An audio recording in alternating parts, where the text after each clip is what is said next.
In this video, I'm going to be going over Lab 3 and how we go about doing this specific lab, which entails working with strings, lists, and tuples and manipulating them, indexing them, and formatting them.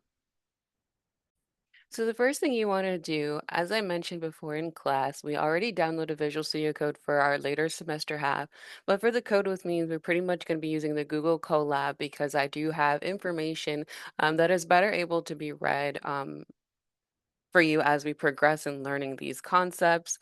However, if you prefer the Visual Studio version, you can download that right here. This is the preferred IDE that we will be using. So if you are someone that needs to get used to a system, get used to an application, then I would go ahead and use Visual Studio Code. However, if you right now just want to focus on Google Colab, click on the Google Colab download here. All right. And in the next section, I will just show you how we go ahead and upload it into Google Colab, and then we will get started with coding. All right, so I've just opened up my Google Colab, and I know that I have already downloaded my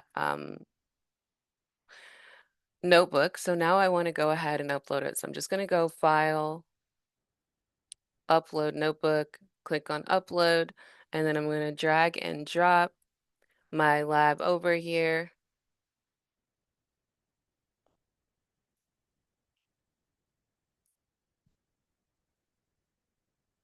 All right, so now you should at least have your Google Colab set up here at the very, very beginning for you. Um, this is how the structure is. So for lab, you're just practicing manipulation, indexing, and you're just going to place your code where it has code with your code here. And then you're just going to verify that your code runs correctly. Here is just how you would go about uploading to Visual Studio versus Google Colab, completely up to you. And now here we're going to get on string operations. So the first thing that the instructions ask us to do is define a string variable greeting with 5 spaces at the beginning and at the end. And then we're going to remove the spaces and print the results. If you remember from the code with me, the method or the built-in function that we plan to use for each of these is actually just going to be split. All right, so here I'm going to get started. I'm just going to remove all of this instructions in here. We will start from the beginning here. All right, so the first thing here we're going to do is just have our variable greeting, and we're going to assign to it an empty space. So we're going to have 1, 2, 3, 4, 5 in the front. Then we're going to just create a variable or a string called hello, and then 1, 2, 3, 4, 5 at the end. Now that we've done greeting or we've done our variable and have 5 spaces at the beginning and 5 spaces at the end, now we want to go ahead and remove that. And if we remember from the code with me, how we remove those extra spaces in the front and in the back is we use the built-in function called strip. Now, strip will remove all of the excess white spaces from the front and the back. Now we want to actually print out our new variable. So I created a new variable here. I used the variable that we had greeting, which is holding hello with 10 spaces, and then we're going to use strip. So let's go ahead and print this out and see what it says.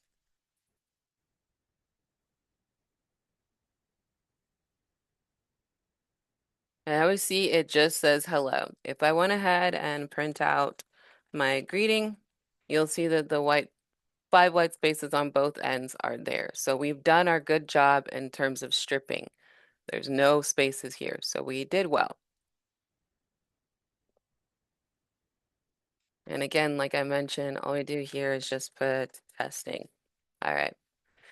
Now, the next process here that we want to get into is actually defining a variable called word, and we're going to assign to it programming. Now we're getting into indexing operation here.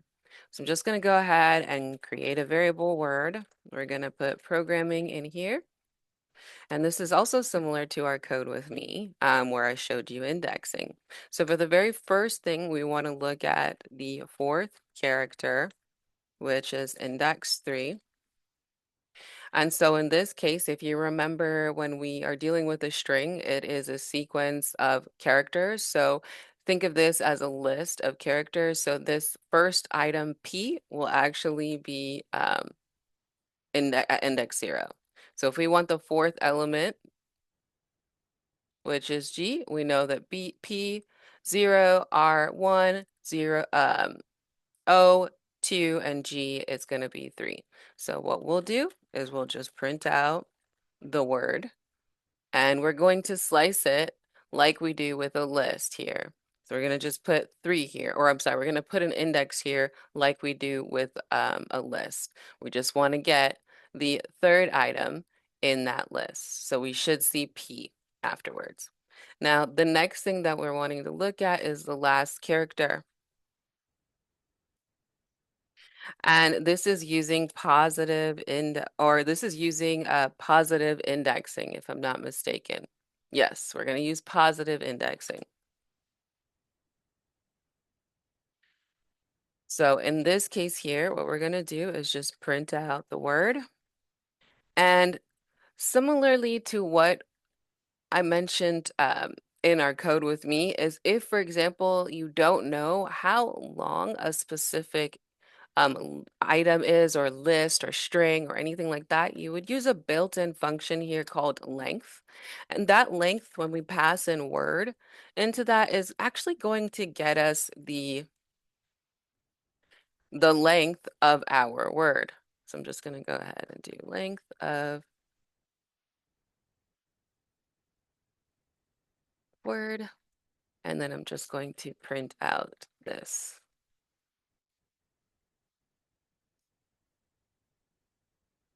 And I'm just going to comment this out for right now because we have one more thing to add to it. So in this case here, we know that the length of the word is 11. So there are 11 characters inside of programming. So what that means when we get here is when we do 11 minus 1, what we're saying to get the last character is we know that it's starting at 0. And if there are 11, that means that this will go up to 10 as the index. So what we're actually saying here is we want 10 as the index. And so if I go ahead and do print word and I do the index 10, both of these will do the exact same thing. We'll see G and G get displayed out because it's the 10th element. So this is one way to do it, where you get the length of the list, or in this case, our string of characters, our list of characters here, minus 1. So now we have the actual last character using positive indexing. Now let's get to the last character using negative indexing. Now, this one is fairly straightforward. This is one that we have used before in our code with me. You're just going to do -1 here. This is going to ensure that you get the last letter, -1, and going from the back, -2 would be N, -3 would be I, and so on and so forth. So this -1 is going to get our last item or last letter, just like this. So we see both of them there. All right. Now, the next thing that we want to look at after we have done our indexing and understanding that is now we're going to look at slice and printing. This is slicing. So now we're going to get into slicing. So we want to be able to slice and print out a word, and we're going to be using from 3 to 7. So if we actually are conceptually thinking about this and we put in word here and then we have our list structure here to access it. And we put 3 to 7 here. If you remember from the code with me, I said this last part does not necessarily include that value. So it will go from index 3 up to this, not including 7. So here we have 0, 1, 2, and 3. So it's going to start at G here, and then it's going to go 1, or I'm sorry, 3, 4, 5, 6, and 7. So it should stop, and we should only have gram. We should only have gram display out because we know that that extra M should not display out because it is the 7th index. If we wanted it to, we would have to, if we wanted to include that extra M, if we wanted to let that be inclusive, we would go up to 8 and then we would get that extra M. But for right now, since we only want to go starting at index 3 and going up to 7, not including 7, we are only going to be doing this structure. So this is slicing. And again, you can always go back to the zyBooks or a Code With Me for reference. Now, the next thing we're going to look at is also concatenation. Now, we went through this as well with the Code With Me and multiple Code With Me's. But in this case here, we want to concatenate greeting without spaces and word, then print the results. So here we're going to want to print, or we're going to want to concatenate greeting stripped. Good thing we put it in a variable. And we also want to connect it to Word. All right, so let's go ahead and do that. So we're going to go ahead and do print. We're going to do greeting underscore stripped. We're going to use our concatenation operator, which is just going to join two strings together. It's similar to when we add a number, an integer with an integer, but this case in strings in Python, we call it concatenation, where we're adding a string to another string. So now let's go ahead and print that out. It should say hello programmer or hello programming, right? Now, in this case, if you wanted an extra space, you could just do another concatenation symbol, and you would just have your extra space there to give that extra space between hello programming. But this is concatenation. All right. Now, the next thing that we're actually going to get into is we now want to apply using some of these built-in functions to our word. So we're going to apply and print each of these. So the first thing, and these again are things that you've used with the Code With Me.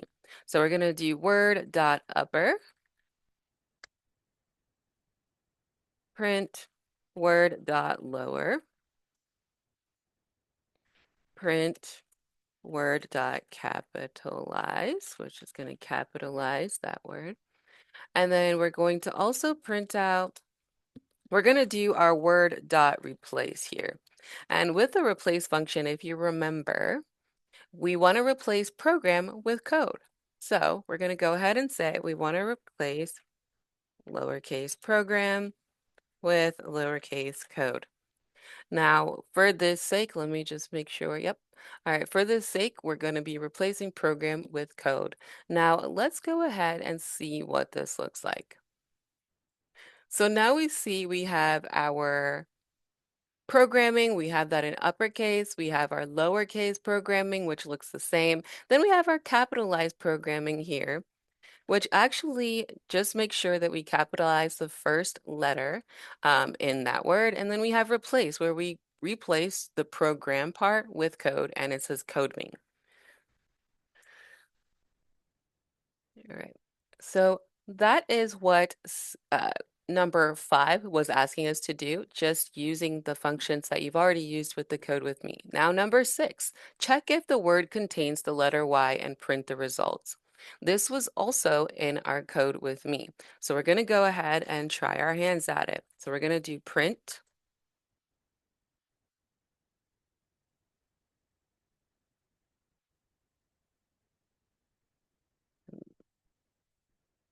And we're going to just have our string Y. And we're going to say, is Y in Word? We're using our in membership here. Is Y in Word? And then we see here it returns back false. Now, when we went over this in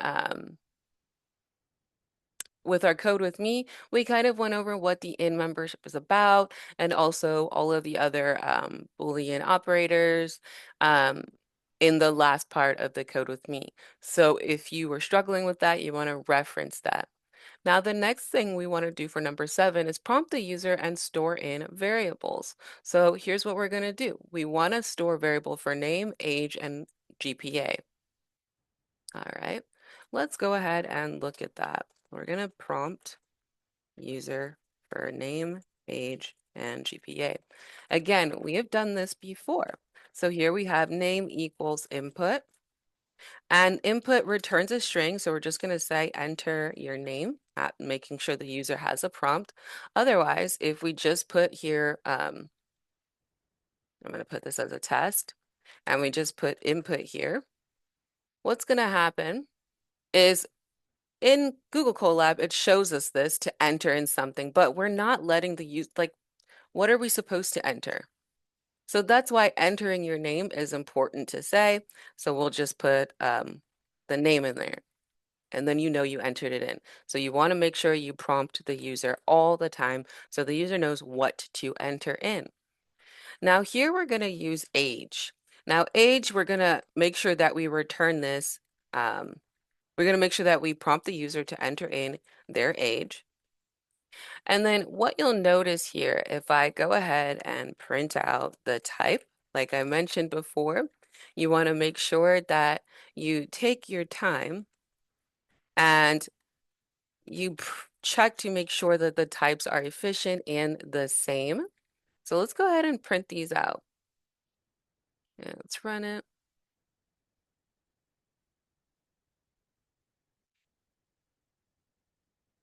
When it loads, I will go ahead and play. Okay, there we go. All right. So here we want to enter in the name, and then here we want to enter in the age. So in this case, we have a string and a string. But if, for example, I want to do something with the age, I need this to be an integer, right? So if I want to convert this to an integer, I'm going to use that built-in function that we have been using in multiple code with me's since the semester started. And that's just going to be using int. The full word int. This is going to convert your string that's returned to an integer. So now when we actually look at this and we do Liddell and then we do age here, we now see that the type for the name is string and the type for the age is an integer. So that worked out very well for us. Now the next thing we're going to do is we want to get the GPA as a float. So we know that there is a built-in function for that. I'm going to go ahead and just go ahead and type in type there. We know we want to use GPA. So we're going to go ahead and assign GPA. If you notice there, because I didn't have it there, it will say something about the GPA is not defined. That's because I didn't declare it yet. So we're going to go ahead and make sure we declare it. And we're going to go ahead and make sure we prompt the user to enter their GPA. And we want to make sure that's a float. So what is the built-in function for a float? It's just float. So we're going to go ahead and put that around here so we can convert that to a float.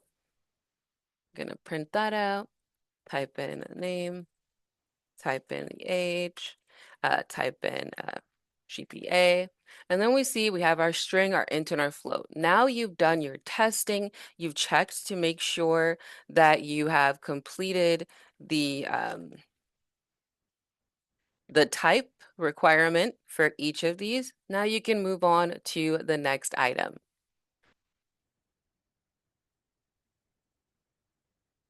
All right. So now we're going to move on to list operations. Now, list operations is quite similar to what we've done. Let me go ahead and fix that. All right. Yeah. List operations is similar to what we've done in the past. So I'm just going to go ahead and remove all of this here. The first thing that we're going to do is we want to create a list called numbers. And the syntax of that, if you remember, is open, close, square brackets. Right now, this is an empty list. If I were to print it out, there would be nothing that really gets displayed here, just an empty list. But what it asks us to do is put 6 integers. So I'm going to go ahead and put 2, 4, 6, then 1, 3, and 5 here. So we have 6 integers here. Now that we have all 6 of these, next thing I want to do is it says add 46 to the number. So what we're going to do, how do we add a number to a list? We first need to make sure we use our list. We have numbers, we're indicating the list we want to add to. And if you remember, the built-in function we went through is append. And append is just going to add to our list 46. And when you see it gets added, it's added towards the end here. So we have 46 added to our list of 6 numbers. Now we have 7 numbers. Now, the next thing we want to do is remove the third item by index and then print out the modified list. How do we go about doing that? If you remember, and it's specified by index for a reason. So we're going to go ahead and use our list name. Then we're going to use the pop function, which is going to remove that item from the top. And since it says we want to get it by index, but we want to get the third item, 1, 2, 3, we want to get 6. If we remember, in coding, we always start not with 1, but with index 0. So that means what we're going to do is pop 2 to get item 3. And then we're going to go ahead and print out numbers. So popping removes that item. And now you'll see we no longer have 6 in our list. We just have 2, 4, 1, 3, 5, 46. Now, the next thing we want to do after this, after we remove that item, is to print the second and last item using both positive and negative index. So how do we go about doing that?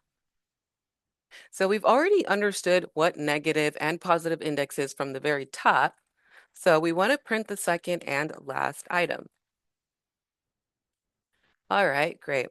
Let's go ahead and do that. We're going to do print numbers, and then we're going to put 1. That's our second item in our list because we know 0, 1. That's using positive indexing. Now let's go ahead and use negative indexing. Now, this one we know is going to be -1. This is printing out our last item.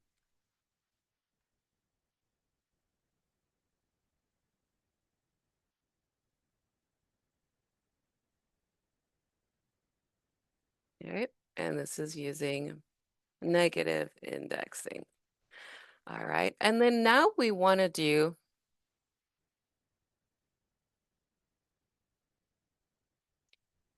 we want to get, let's see, the second and last element using positive and a negative index. So we have the second item, actually, this is not meant to be first, the second item, and we have the last item. All right, so now we're done with this portion here. Now the next thing that we want to do is print this the element from the second to fourth item using slicing. So if you remember, we want to print out numbers, and we're going to use our indexing here and our slicing here with the colon. If it says go up to the fourth item, it doesn't say anything about including it. It doesn't say anything about it has to include the fourth item, inclusive, none of that. So we're just going to go ahead and place 4. We know that it's going to go up to that and not include that. But what it does say to use the second element.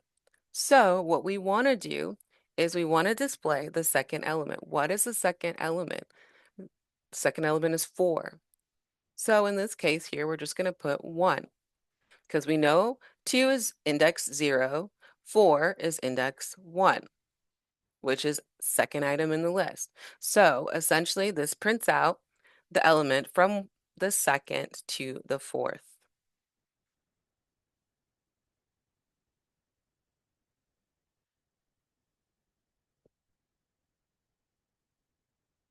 All right. And here we go. The very last item, remove the last item and print the updated list. So how do we go about removing the last item? So here in this case, we are actually just going to use pop and we're just going to print out numbers. Now, if you guys remember at the specific pop here, now if you hover over that pop, you'll see that it doesn't necessarily require you to put an index, but you can. It does return an int. So if I pop an item, it will just pop the last item from that list. It will remove last item by using pop. And then you'll see here, it gets rid of 46. So if you don't specify, what will happen by default is -1 will be there, and that will just be what removed. And you'll see that here. So where it says hover over pop, where it says index, their variable, what they call is supporting index, and they assign that to be -1.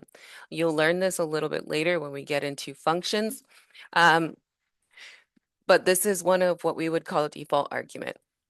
All right. And so this is the first part or the second part of this lab. Now, the next part, and we know that we have about 5 of them. The next part is going to be number 3. Okay. So for number 3, since we're using pretty much the similar process here, I'm going to go ahead and just use the variable. We're going to have quote, and I'm going to have my string here, and I'm just going to copy this full line, including the spaces, and paste it right in here. Now, the next thing that I'll do is strip. So again, we've used this before, so I'm not going to spend too much time on it. We're going to do quote equals quote, and we're going to do our dot strip. Remember that there are different types of strips, L strips, right strips. You can do left stripping white space or right stripping white space. It's up to you. But strip just does both leading and ending trail white space. So now that we stripped that, let's go ahead and we'll print that just to test to make sure that it works. All right. And there's no any space there, so we're good. Now, the next thing we want to do is actually convert it to lowercase, replace not here with never, or not here with never. And then we're going to print the modified string. Then we're going to print a slice from index 5 to 12 of the final string. So here's what we're going to do. First things first, we want to make it or convert it all to lowercase. So we're going to do quote equals quote dot lower. That just makes it all lowercase. Then we're going to do quote equals quote dot replace. And we're just going to replace not with never. And you'll notice that I'm reassigning it to quote. That way it updates our variable content in quote. Otherwise, we could just assign it to a new variable and modify that. However, I'm updating it so that we can just keep using the same thing. Then here, we're just going to print out quote. And lastly, after we've printed out the modified quote, we're just going to print out the slice of the quote. And that's going to be from index 5 to, and it says 12 of the final step. Now, since I know that I may want to include 12 here, I'm going to just go ahead and put 13. That will indicate that I'm slicing from index 5 to 12 so that I can actually see that. Oops. So let's go ahead and print this out. So we see here, everything gets updated. We no longer have not here. It goes to never. Everything that was uppercase is now lowercase. And then we have where we're printing from 5 to 13 here. All right. So we have up to here to here. This is 5 to 13. All right. So now that we've kind of done step 3, we're going to move on to step 4 here. And you're given a list of numbers. And move all this stuff out the way. Yep, you're given a list of numbers. And what is in these list of numbers here? Here, we're just going to add 43 to it so we know what we're going to do. We're going to, same thing we did up above, append 43. Then what we're going to do is we want to remove the first and the last item. So first things first, We know that numbers pop, and if we say the first item, we're going to use index 0. And then let's say numbers pop. And since it wants to be the last item, we don't have to really do anything because by default, it will pop the last item. Now, the next thing that we are going to do here is we want to print out um, the second to last element using negative indexing. So we're going to do print numbers. If we know that the last index is -1, then we know the second to last is going to be -2. Then lastly, we're going to have our numbers variable here. And we want to go from index 2 to 5 inclusive of the index 5. Like I showed you above, how we go about doing that is 2 to 6 here. So here is where this information is. And I also have a tip here for you if you were struggling with understanding the second to last item that you want to display out. Let's go ahead and print that out. So after the first pop, we no longer see, here, let's go ahead and print this out so you can see because that actually might also be helpful. So first thing we did is we appended 43. Then we displayed it out. So we have our full list. Then we popped the first item. We no longer should have 5. Then we popped the last item. We no longer should have 43. So these two were removed.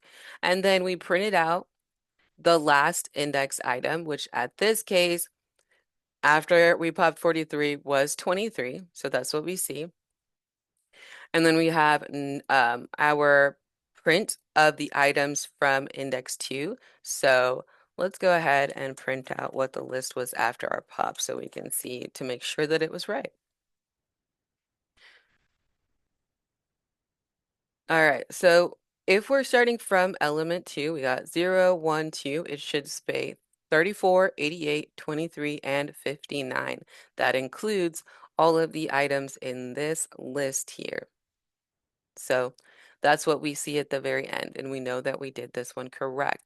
So we're going to move on to the next item.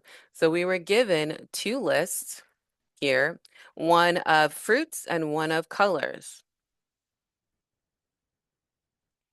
Now we're actually going to get into using tuples. We're looking at converting these two lists into tuples. Um, like our code with me, there is a built-in function there that we use for that, and you'll see that here in a moment. But the first thing that we're going to do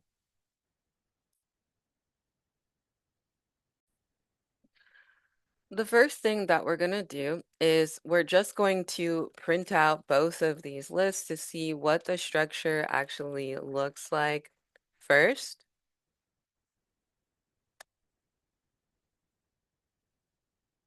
Okay, so we see it in list form here. All right. Now, next thing is to actually convert to tuple. And we remember that tuples are kind of this immutable structure here, and they're using open close parentheses. What's related to this is we remember it's kind of like if you're storing coordinates, something that is not going to change, we are using tuples. So I'm going to go ahead and create a variable called final tuple. I'm going to assign to this by using our open close parentheses to indicate that I'm creating a tuple out of my list underscore 1, comma, my list underscore. Oops. All right. Now, if I print them out and I print out the final underscore tuple, what we should see now is actually our tuple with a list of items. So our first item here is going to be our list, our of strings, and then it was supposed to be fruits, but I see date in there. And then we have our second item with colors. And so that's in our list. So if we wanted to, for example, access either of them, how would we go about doing that? If we wanted to print out date and green. So the benefit of this, if you look at the hint there, is because it's in a tuple, like I mentioned, if we had, for example, in our code with me, we had, for example, 5, 6 here. if I wanted to access,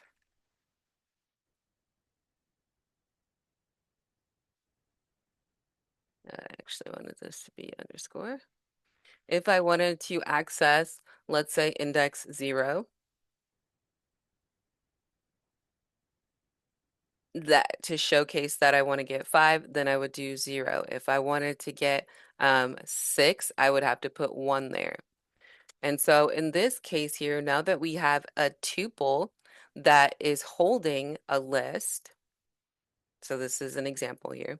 Now that we have a tuple here that's holding two lists here, and when we print it out, we see it.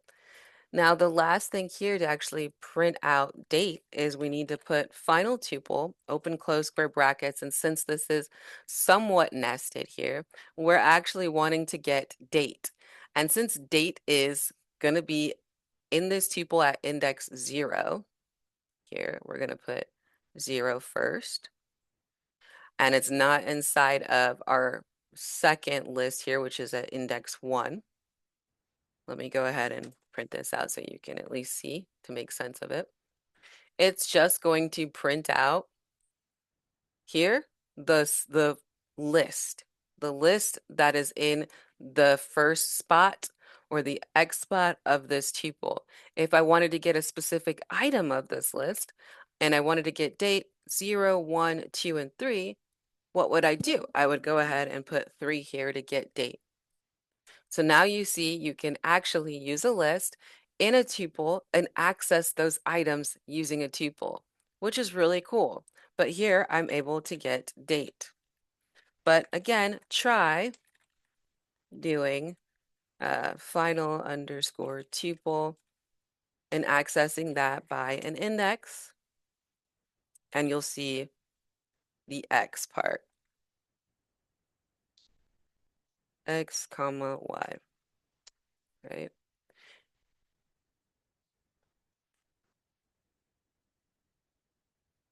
And that's going to be our list. All right, so if we now want to get the final tuple using green, or to get the final color green here, and we know that this in the second coordinate, so let's go ahead and put 1 here and print that out. And it prints out our second item or a second list in that tuple. Great, so now we want to get green. And so we're going to go ahead and put 1 there because 0, 1. Now we should see date and green.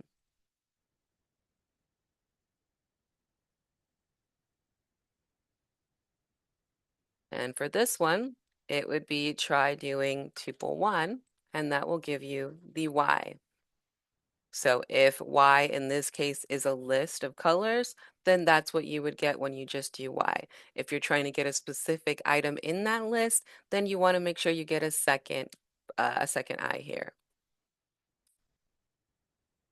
And so that is the structure for tuple operations. And again, we'll go through this multiple times, so don't worry.